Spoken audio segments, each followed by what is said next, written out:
This is USCHO Weekend Review.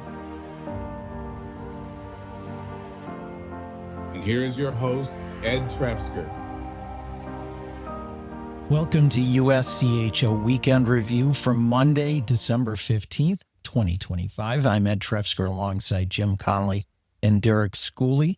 This podcast is sponsored by the NCAA Men's Division I Frozen Four. April 9th and 11th in Las Vegas. Get your tickets now at ncaa.com/mfrozen4. Well, as we head towards semester break, there was something that's even bigger than this point in the season, and that was a farewell to Matthews Arena. Kind of an emotional game, sold out for quite a while. Northeastern led most of the night, but BU never led to the last 2 minutes. BU pulled their goalie. Camille Bednarik tied it with 1:57 left. 18 seconds later, Brandon Svoboda scored to make it a 4-3 BU win. Now, Jim, I know you've been there a lot of times. I got to be there twice. I see why it held a lot of emotional attachment and nostalgia for people.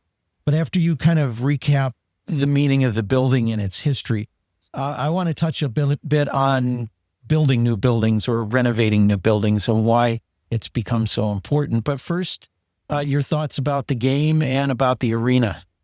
Well, I'll start with the game first. And unfortunately for Northeastern, that's probably the most Matthews Arena ending that they could hope for in Matthews Arena. That's a building that, despite as classic as it is a wonderful place, it still really has been a place of a lot of pain for Northeastern. They have had some tough games in that building. All that said, the place was a legend. It's where I got my start. I was a water boy for my high school hockey team. My godfather, I think, just said, hey, he's going to be the water boy just so he's not socially awkward. Built some sort of a friend network. I don't know, whatever. It started my career in hockey, though, and 38 years later, I'm still here. It was old. It needs to be replaced, but there's so much history in that building. When you think about the Boston Bruins, the Boston Celtics, the now Carolina Hurricanes, the Boston Whalers, when they started, they all played in that building. They say that Babe Ruth used to skate and play shinny at nighttime in there when he played for the Red Sox. I mean, presidential campaign rallies in there. The number of times that great musicians played that building. So there's so much legend to the building itself. Unfortunately, though, as we see with buildings, the state of disrepair, and I do think that this is not on the current generation of Northeastern administrator who's tried desperately to save the building. Is probably 20, 30, 50, 60 years ago when the building was starting to fall apart and not a lot was done in the upkeep. That is the reason today that we can't save this building. But it is time to build the next arena at Northeastern. It's going to take more than 2 years to build it on the same exact footprint, but it's something necessary for Northeastern. And it came down, this came pretty quickly. This wasn't something that just a long farewell. This has been, they've been closing off sections. They've been doing little different things, but this was, hey, we're done. We're going to do this. We're building a new building. We're done. And, from everything I've read, I've never been in that building. We never played there. I've tried to get in there a couple times in the summer. Of all the recruiting, I've skipped games there, and I'm really kind of sad. I've missed being in that building. Like I said, I've tried to get in there in the summer, and I've looked at it, and I'm like, are you sure this is the right place? When I pulled up beside it. And but to think that there was, like, Theodore Roosevelt gave a speech there. The Boston Bruins played their first NHL game there. And the Boston Celtics, you go down the list of everything that's happened there. This is an iconic building. I'm surprised that it's not on some historical preservation, that they won't allow them to tear it down, quite honestly. And but there were fights in that schools. There were battles that they had to go through, but it does seem that they've won those battles because of just how aged and how dangerous the building has become. And then to fill it with a lot of people, like I said, they flip a coin. Let's see if we can get a couple more games out of it. But you kept hearing about, hey, we've got to close this. We've got to close this section up. We've got this area we've got to close. And then boom, we've got a new building. We're going to close it. Done. and a plan. And I'm still excited to see or interested to see the plan that they're going to have for how they're going to handle the rest of their games with the NPI, with home ice, all that kind of stuff, because these are going to be some things that are really going to be. And I know that throughout the next couple weeks and throughout the week on or upon further review, all of this stuff is going to play a big part of the Hockey East, who's really kind of on the bubble of, are these non-conference games? Are these neutral site games? Are these home games? What are these going to do, and how this is going to affect the Hockey East race? So, but not to get away from a historic arena closing down. This is to read about Matthews Arena is something special, and we don't have many of those anymore. This is like the Boston Garden closing down. Well, it is a situation where you need to continue to upgrade. And of course, if the building's going to fall down, that kind of pushes it along. We've seen some updates at places. Appleton Arena at St. Lawrence, Yost Ice Arena has had a few updates over and over the years, and that wasn't even built hockey originally.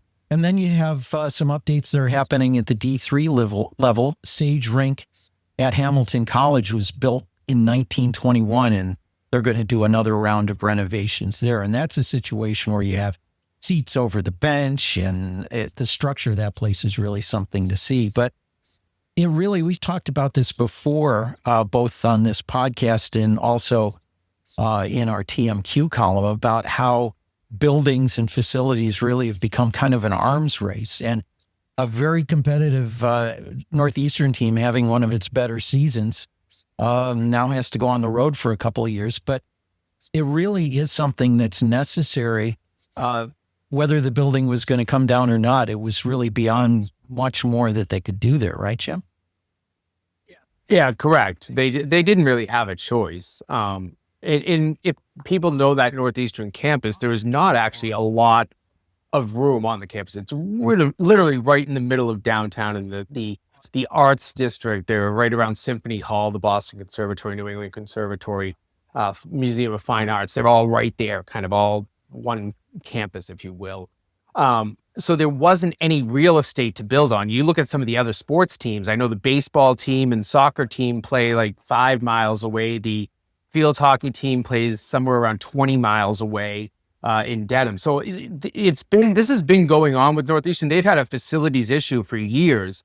So knowing that Matthews had to come down and couldn't just be renovated, they didn't really have any option except to build it on this same space. So that is why the build out is so long. We've seen arenas go up in a year's time before. This is going to take 2.5 years because you have to take down the existing building, remediate the entire area, and then build on top of that. So it's a long project, and shame on me. I should have actually gotten the answer, or at least found out if there isn't an answer to Derek's NPI question. I don't know how we're counting these road games. I've heard people say they're going to be Northeastern home games. I've heard people say they're going to be road games if they play, say, UMass Lowell at the Songus, but they're the home team. I've heard people talk about neutral. So we'll see what the NCAA finally decides on that. I should have asked that question before we got on the air today.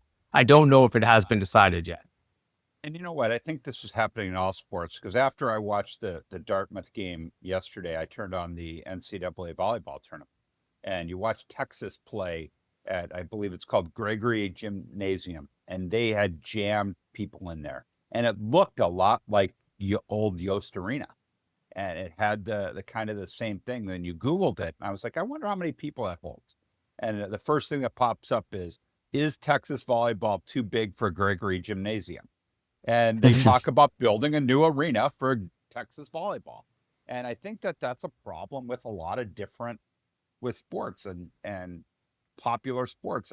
And this is happening all over the place. And you talk about arms race. The biggest thing is over the next 2 years, you've got the promise of a new arena for Northeastern, which is going to be great. But what does that do currently for the next couple of years?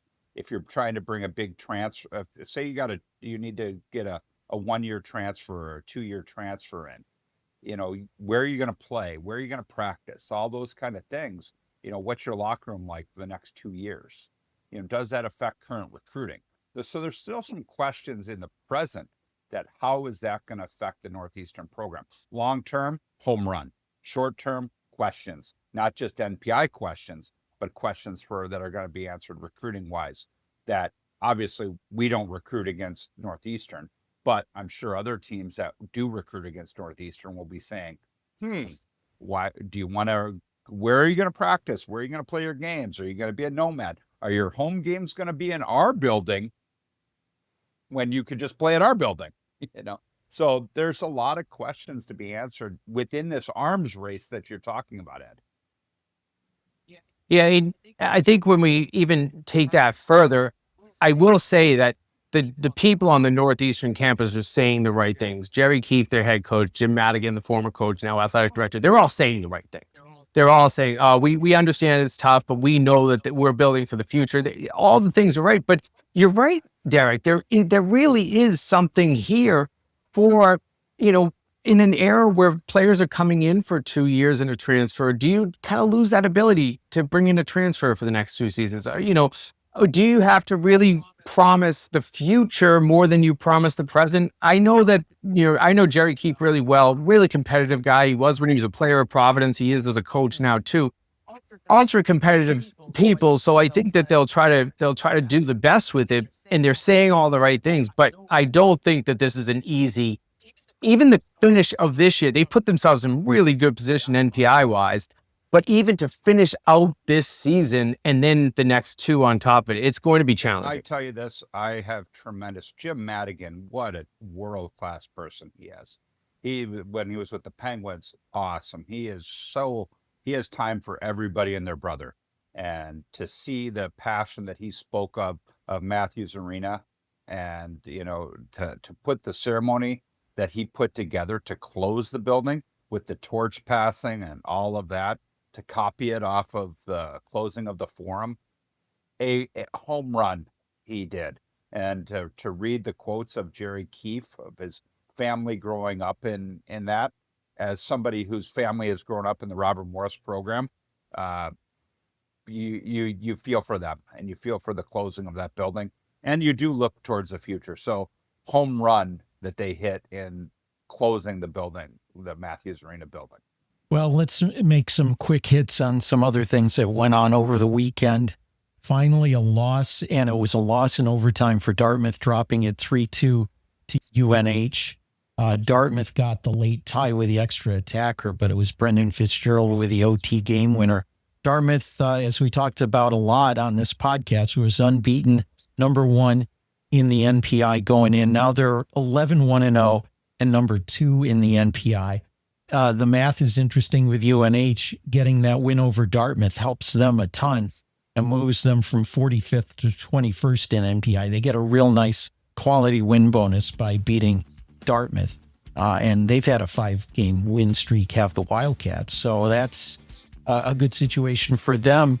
But, Jim, you've really been pumping the tires more than any of us about Dartmouth, and rightfully so. But does this change anything big picture wise for you and the Big Green? Probably not.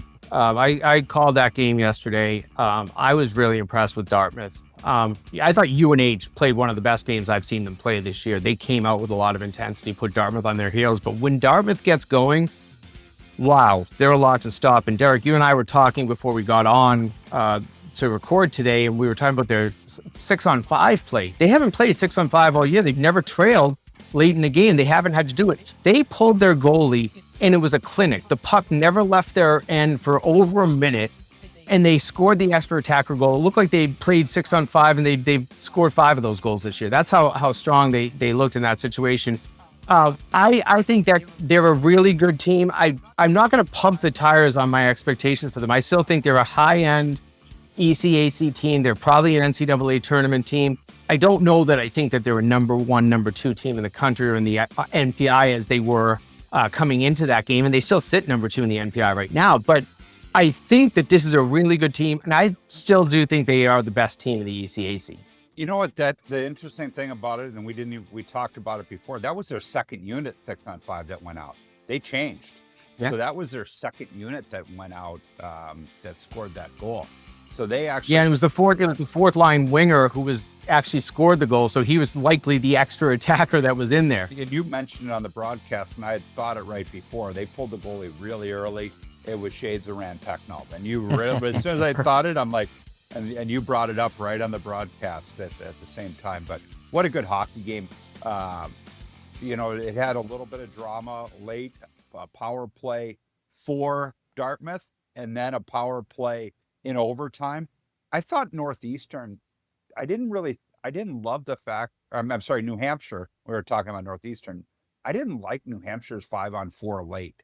I thought they almost played prevent, like they were trying to get to overtime with the 5-on-4 when I thought they could have almost went for it a little bit with they had 35 seconds of a 5-on-4. Granted, they lost the draw and the puck went down the ice, but they just kind of were slow motion instead of trying to score maybe off the rush, trying to end it in regulation. And then 4-on-3 is one of those things that you work on a little bit, but not a lot, because it doesn't happen very often. Even when you get to 3-on-3 overtime, 4-on-3 does not happen very often.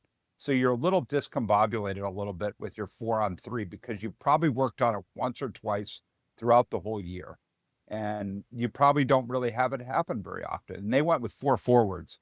So they were also then worried about when the penalty ended, you've got to get a defenseman out there because you don't want to get stuck with 4 forwards out there. And then the turnover and then the goal. So a lot went on in that quick little brief overtime. And then a defenseman obviously scores the goal for New Hampshire. So they did get that goal, a defenseman out there. It was scored 3-on-3, but there was a lot of drama and a lot of different storylines happening in the last couple minutes of that hockey game.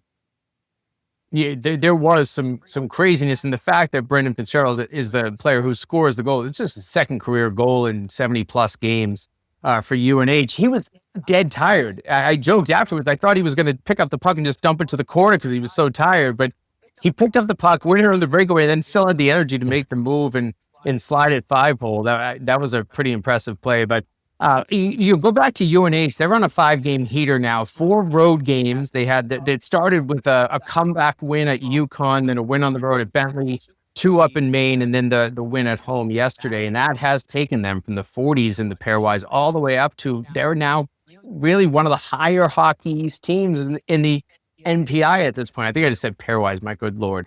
We're going to say this all year, but Northeastern earlier, so we're all over the place. Yeah, right. So, I just look at it, shows how quickly, if you can put some of these key wins together, and there were a lot of non-conference in there. You had the Bentley and the Dartmouth wins in there. But if you put some of these key wins together, even if it's in league play, you're going to start moving up. But the key is putting wins together. Regulation wins, getting the full value of your victories is what is really important right now. Didn't really hurt Dartmouth very much, though, because it was an overtime loss. You know where? Right. They would have gone to the regulation. They would have dropped to 3. They only dropped to 2. Still 11-1. You're not going to fall that far. Schedule, though, and you had said that going into it, they were last going into the game. Their strength of schedule was last. Here's where they're really going to start getting challenged a little bit, because now they're going to start playing some games against Quinnipiac, Cornell. Their strength of schedule is going to climb, and they're going to start having to play some of those teams on the road too.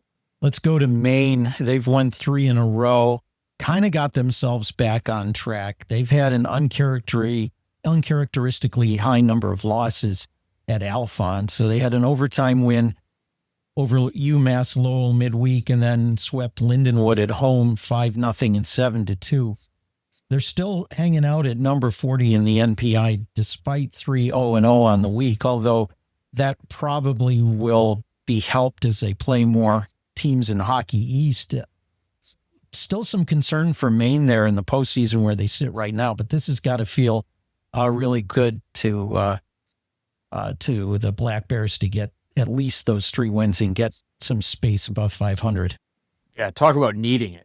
After that sweep at the hands of UNH on home ice, and where you lost 2 really low-scoring games. This Maine team has been known for their scoring.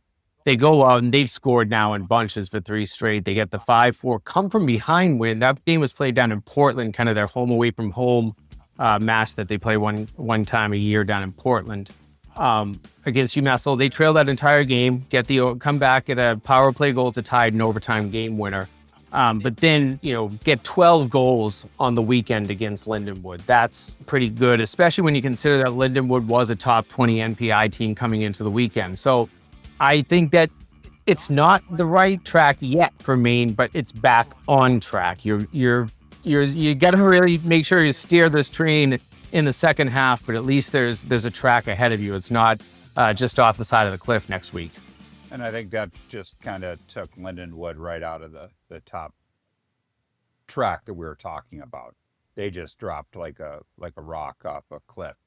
I mean, they went from being in the I think there were 16 a couple weeks ago, and then when we talked to, they had to go 3-1 probably against Maine and Minnesota Duluth. I think that basically took Lindenwood right out of the any type of NPI picture that we could even draw them into, unless they go and they sweep Duluth on the road. Then they Right. can't go, they can't lose anything from there on out. But yeah, I watched part of those games. Maine right off the bat the shots were 13-0 on Friday, and they were up 2-0 before you know it. They didn't let their foot off the gas all week. It was I think it was 51 shots, I think, on Friday. I'm sorry, on Saturday. I don't know what it was yesterday. I didn't look at the box score from yesterday, but they really, Maine, you could tell they were a team possessed this weekend, and Lindenwood falling 10 spots in the NPI with those two losses. I'm not going to say it's over for them, but it's going to be a lot more challenging. Well, let's take one more look before the break here, and that's Augustana and Minnesota State. Minnesota State has been dominating the CCHA for several seasons. Augustana, a new kid on the block, but they got 5 out of 6 points from Minnesota State this weekend. 3-1 on Friday, a win for Augustana, and then a 4-4 tie, the shootout giving the extra CCHA point for Augustana, which is now 9-5-3 overall, 6-4-2 in the CCHA. Minnesota still top 10. Minnesota State still top 10 in the NPI, and a top 15 poll team, but they are not running away with the league. This is still up for grabs. You look at Augustana; they've now moved up a couple of spots in the NPI. They're sitting 11 right now, and as you mentioned, Minnesota State right there at 10. So you're talking about two CCHA teams in I'm not going to say decent position, but you're better than 15, 14, 13 being at 10 and 11. I mean, you're not in any safe NCAA position right now, but you're in better shape than a lot of teams. So I look at the way that both of these teams have played in the first half, great first halves, but a really strong finish for Augustana to get those 5 out of 6 league points, to get the shootout win on Saturday. I think it went 4 rounds, that shootout, only 1 goal scored. So I think that those are 2 games that they can circle on their schedule, especially if they're in the NCAA conversation come March. These were 2 really key games for Augustana. You know, really what you want to see the next 4 games for Augustana. They've got 4 home games against Omaha and Colorado College. These are some massive games for them. You want to get yourself into a top 10 NPI, go do well in these 4 games. These 4 games, I mean, you're talking. And these 2 against Omaha this coming weekend. There's a very, very few hockey games this coming weekend. I think these are They're the only 2 games. These are featured games. These are going to have a lot of pairwise. Why are we saying pairwise all of a sudden? NPI. Been a lot of years. These are NPI. Maybe we should just go on break. I mean, everybody else is on break. I don't know. We can't go on break because the breaks are too long in college hockey. Oh, I know. You know what? And people just barbecued me for that too. I said, make one controversial comment. I just get yelled at. All the comments were great too. But no, this is a lot of NPI ramifications in this game. And Augustana, that's off to them. Great weekend. They've been doing very well lately, and they're not a feel good story anymore. They're legit. They're legit and ready to go. Well, speaking of NPI, when we come back, we'll take a look at where things stand right now in that metric and whether we're a little surprised by some of it. But we'll do that when we return. We're sponsored by the NCAA Division I Men's Frozen Four, April 9th and 11th in Las Vegas. I'm Cole Caulfield, and I played college hockey. I'm Adam Fox, and I played college hockey. I'm Jake Gensel, and I played college hockey. I'm Kel McCarr, and I played college hockey.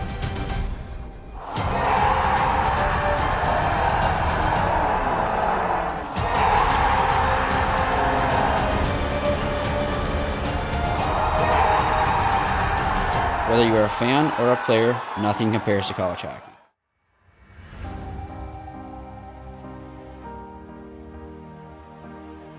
We're back with USCHO Weekend Review, and we're going to take a quick run through the NPI, kind of looking in brackets. And I think they kind of put themselves in maybe 4 brackets, but at the top, unsurprisingly, the Big Ten and NCHC, those power conferences, so to speak.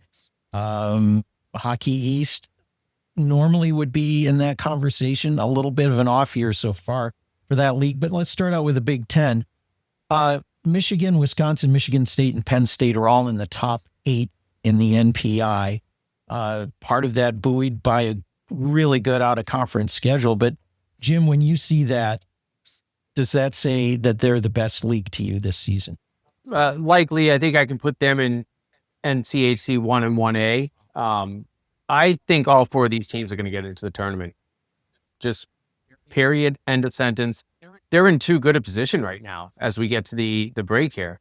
I just love the way they play. I don't know that we see a 5th team from the Big Ten get in. I'm not sure that Minnesota's going to go on a run in the second half. They probably have the horses to do it, but they've got to really, pull themselves back from what was a tough first half of the season. So, 4 teams from the Big Ten. It's December. I'm almost locking that in. Does Penn State and all their Christmas time players, does that scare you at all a little bit with the Spengler Cup, with World Juniors not being there before? Granted, they went to the Frozen Four last year, but does any of that scare you? Because that would be something that, like Michigan, they've been there, done that with World Juniors. Michigan State, they've been there, done that. This is something new for Penn State. And granted, they've got such a long break. Does that scare you guys at all? I mean, I guess the question I come back with is, what are you most scared of? Are you scared of injuries? Maybe that is a concern, but they're not going to miss players, really. I believe the 2 RIT games that they play might be impacted by missing players and possibly Guy Godowski. I don't know how quick the travel will be and whether they'll be back at that point. But World Junior players, anybody that's on that team, you're really only talking 2 games. Now, you can't probably afford to take 2 losses to RIT. A home and home series, you can't lose those 2 games. If you do, you're probably hurting yourself. And maybe that is a concern, especially if you're going to be missing a lot of bodies for those 2 games. But other than that, injuries is my only concern for these players and even their coach. Well, not their coach getting injured, but just being absent during these tournament times. I'm scared of the link to the break. I am too. That is crazy. See, I'm going to take that twofold though a little bit, because they're going to be thrown in. They've had a long break from November. Now they're going to be thrown into some meaningful games that aren't Penn State games. And they're going to have to be ready to go at a high level after not playing hockey for so long. And then they've got to come back and then dive into some other games that are Penn State games. So there's a couple different things that I'm worried about for them. That's one quick note on that, though. Except for the RIT game at RIT right out of break, the first of that home and home, they then get 5 games in a row at home after that. 4 league games. That's pretty good for your schedule working there. Yeah, and let's not forget, it's not like the whole team is going off to the juniors or the Spengler Cup. Right. 2/3 of the guys are still going to be around. They did move what had been a Friday-Saturday series to Saturday-Sunday, so they pick up an extra day for travel in there. And, it may be home and home, but it's going to feel very comfortable for Penn State, as their alumni made sure that game on the road sold out a couple of months ago. So without students there from the home team at RIT, and with Penn State with all the alums there, that's going to be a very Nittany Lion friendly crowd for that game. NCHC, how different is the NCHC this year? I think one big part of it is Minnesota Duluth being back in the mix, but North Dakota, Denver, Western are all kind of hanging in there. It's been a little bit of a step back for a still very good Western Michigan team. Where is that? And is there a team that stands out as maybe a team that's going to keep the streak going for the NCHC? Listen, I'm still scared of every NCHC team. There's no doubt about that. I would not want to have to play them in an NCAA tournament. They have too much experience. And you mentioned it. Minnesota Duluth's back. North Dakota's back. They're a stronger team. This is maybe the strongest North Dakota team we've seen in a few years. Denver's good. CC is a darn good team. Miami's playing their best hockey. We've talked about Omaha. They're pretty good. I mean, I don't think that this is very easy for the for the NCHC. If you have an NCHC opponent on your schedule coming up, it's a tough road. Yeah, I'm with you, Jimmy. I think the NCHC, you're probably right on the money there. They're going to get all those teams in. You've got North Dakota, you've got Denver, you've got Minnesota Duluth. The one team, Western Michigan, we've talked about them. They're the kind of they're on the danger zone a little bit. And as an alum, I know I don't want to admit it, but they're kind of right in that danger zone of they gotta have a good second half. But they've been turning it around lately. They're also 10-6, but it's another good leagues. And the team that's outside the bubble that I think maybe has the best chance hasn't been playing the best hockey, and that's St. Cloud State. I think that they could work themselves in, but they've got to start putting wins together. Let's take a look at the ECAC, and they are off to a pretty good first half of the season. Dartmouth is number 2 in the NPI. You've got Harvard, Quinnipiac, and Cornell all in the top 15, and really let's not overlook Union and how they've done, and they could also maybe go on a run. Are we looking at 2 or 3 teams in the ECAC? Could we see 3? Definitely 2. I'm going to, absolutely. I'm pretty sure Quinnipiac will keep going. They'll get in. Cornell's put themselves in really good position. We've talked about Dartmouth. I don't see Dartmouth dropping from 2 out. So let's just put Dartmouth in today. So that, I guess what I'm reasoning here is then the other teams that'll get in. Harvard's inside the bubble right now. Cornell, Quinnipiac, Union on the outside. I think that league is a multi-bid league. 3 is not out of the question. And you get an upset in the ECAC tournament up in Lake Placid. It seems to happen every year. Could we see 4? At 3, you got Dartmouth. You put Dartmouth. We got Quinnipiac, Cornell, Harvard at 9. The one that you just threw out Union, but what about Princeton at 19? Princeton. You forgot Yep. Princeton. Yeah. So you got right there in the top. You threw out Union, and they're at 29. Right there, you had 5 to 6 teams that are just. I didn't want to say 6, 7 again, but you got 5 to 6 teams that are right there in the top 30. I mean, that's 3 for sure. I'm a 3-team ECAC guy. You're welcome, Doug Christensen. Steve's gonna be mad at Jimmy. Doug Christensen gonna be happy with us. Well, speaking of Hockey East, Providence is the only team in the top 15. A bunch of teams below that, down to 35. What's going on there? Is it underachievement? It's like 563 out of conference, and Maine helped that with their 2 wins out of conference with Lindenwood. But are we going to see any more than 2 teams from Hockey East? Are we going to see 3? I don't think we see 4 at this point.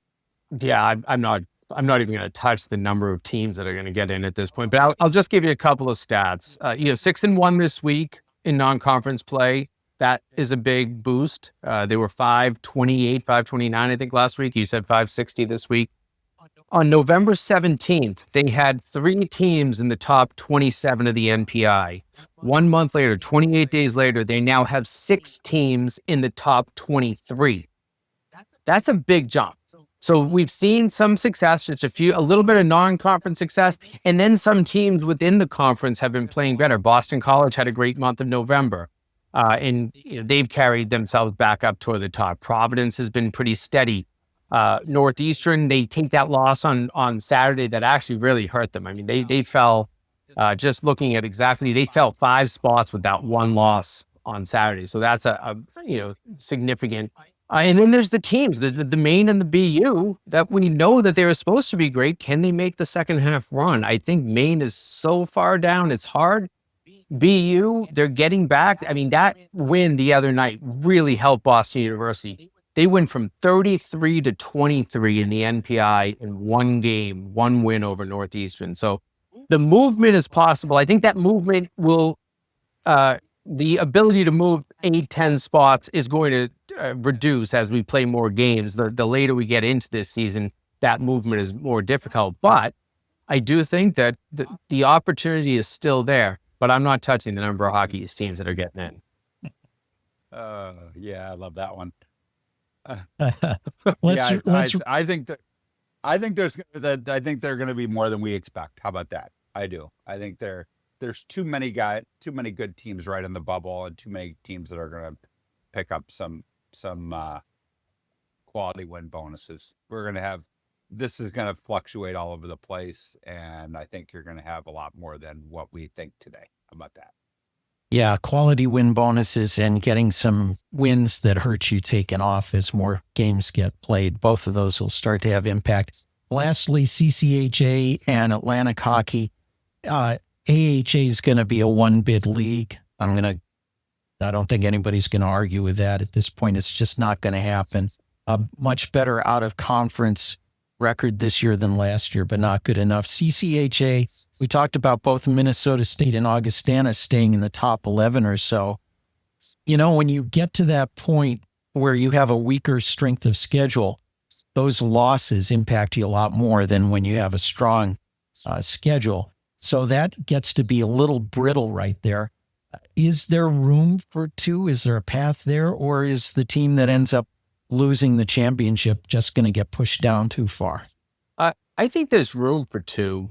I'm not guaranteeing it in any way. They're both Augustana and Minnesota State in decent position, but like you said, Ed, a couple of losses, you slip quickly when your overall conference RPI is a little bit lower. So I think that this is probably a 2-bid league, but the thought that this goes down to 1 wouldn't surprise me.